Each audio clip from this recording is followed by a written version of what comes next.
It's a crowded race for governor, and it's getting even a little more crowded with another voice this week. JanGarbett joins us today on Sunday Edition, fresh off of announcing her candidacy. And JanGarbett, thank you so much for joining us on Sunday Edition. Thank you, Doug. I'm so pleased to be here and to be invited. I've known about you and Bryson for a long, long time. I've known about your great company.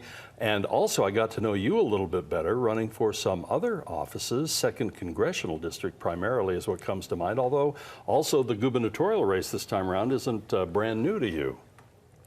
That's right. And I was actually considering a race for the congressional or gubernatorial. This past December I did some polling.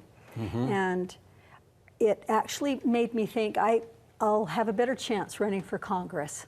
And excited about those issues. There's a lot of work that needs to be done on the federal level.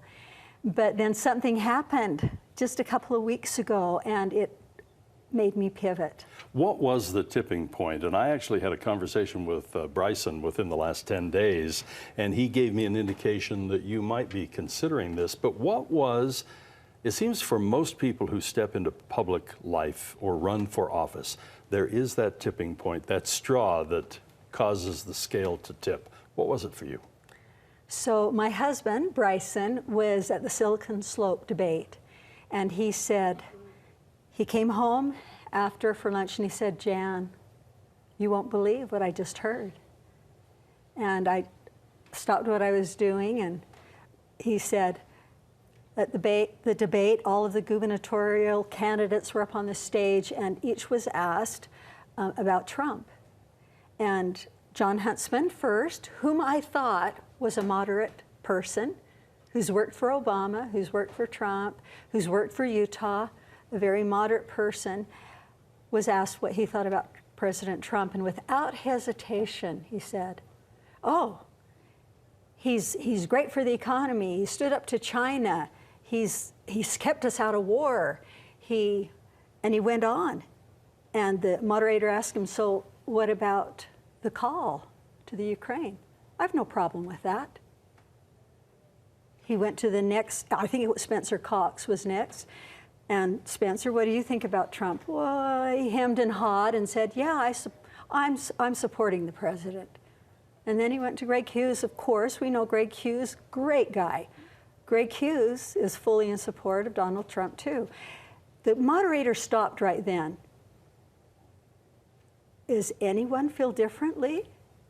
There was not a sound. My husband said, in that room, I don't know, 15,000 people, you could have heard the air leave. We thought we had moderate candidates here in Utah who would lead Utah with Utah values. And I found out that day we have all of the gubernatorial candidates aligned with President Trump. I think I can align with issues that are healthy and good for Utah, but I don't align with everything that comes out of Washington, D.C. And I was shocked that every single person would be in such alignment with Donald Trump. I don't think we've ever been in that much alignment with any president. So I decided to switch races. I think Republicans need a choice. And in June 30th, when they go to the booth and vote for a governor, they should have a choice.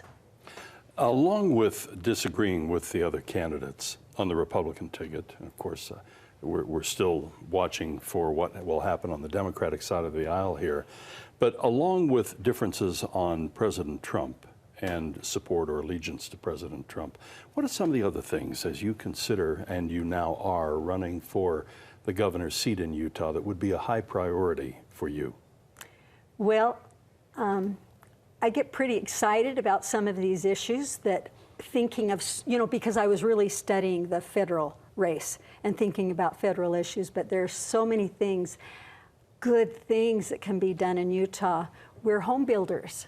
And my husband and I started Garbett Homes when we were first married. So we've done it 4 years. And in 2008, we actually started specializing in efficient home building, green home building. to where today we are, if you get on the Department of Energy's website, you will see that we are one of the top, like third in the nation for building what are called zero net energy ready homes. We know how to build what is on that Utah roadmap suggested that we might need to go towards. We're already doing it, and we're doing it economically. We can compete with other builders, especially for those first-time home buyers, in providing a source of a home that is energy efficient. And the reason I say this is so important, besides cars, homes are our #2 polluter. People are shocked to hear that, but we know this already, and we can do something about it. Isn't it interesting how things have changed? When I was a kid, it was always industry. It was either Geneva or Kennecott or Magcor or whatever it might be. But then we learned that, yes, they were polluting, but more of it was coming out of our tailpipes. But now with Tier 3 gas and Tier 3 automobiles. And electric cars. Electric cars, vehicles. very, very soon, what you just described, it will be our homes being the greatest polluter. I'm curious, and we only have maybe a minute left here, but I'm curious, a lot of the tickets are taking form now. And we have not only a gubernatorial candidate, we have a lieutenant governor candidate too. Have you considered your ticket? Are you going to put that together before the primary? Could I entice you away from radio, Doug? You would just bring such a personality. What I would like to do as governor is get people around a table and build consensus, be able to talk to each other and work on solutions together. Well, very quickly, we've only got a couple of seconds left. What has been the response since your announcement just in the past few days? It's been exciting. I've had a lot of people reach out to me, and you know, I'll say things to people and they'll just sigh, "Oh, you're an answer to my prayers." Jan, we so appreciate you joining us. Thank you so much. Candidate for governor here in the great state of Utah, JanGarbett. We'll take a brief break.